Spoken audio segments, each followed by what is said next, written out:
உலகில் ஏழல்ல அதிசயங்கள் வாய் பேசும் பூவெனி எட்டாவது அதிசயமே.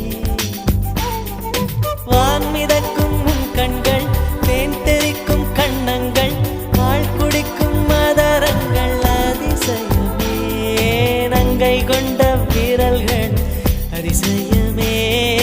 நகம் என்ற கிரீடம் அதிசயமே. அசையும் வளைவுகள் அதிசயமே. கல் தோன்றி மண் தோன்றி கடல் தோன்றும் முன்னாலே உண்டான காதல் அதிசயம். 16 வயதான பருவத்தில் எல்லோர்க்கும் படர்கின்ற காதல் அதிசயம். பூவுக்குள் ஒளிந்திருக்கும் கனிக்கூட்டம் அதிசயம். வண்ணத்து பூச்சியுடம்பில்